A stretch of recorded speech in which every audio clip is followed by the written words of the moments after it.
Dahil hindi lang oras at pagod ang pinuhunan mo, di ba? Pati puso't kaluluwa mo, di ba? Dahil ginawa mo yon sa isang taong iniisip mo na may tiwala at paniniwala sa'yo, di ba? Na kung magkakamali ka man, iniisip mo na bibigyan kanya ng pagkakataon na itama yon. Kasi pinaniwala kanyang mahal ka niya.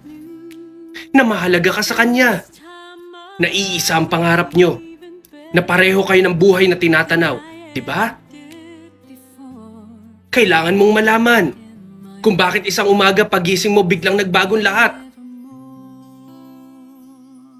Bakit kanya iniwan? Bakit mag-isa ka na lang? Kailangan mo ng dahilan, diba? Kailangan mo ng mapanghahawakan kung bakit kailangan mo tiisin na magmukhang tanga, na magmukhang tae sa paningin ng tao. Kasi hindi mo alam kung paano eh. Hindi mo alam kung kailan. Hindi mo alam kung anong mali. Kung anong nangyari sa'yo, bakit kanya iniwan.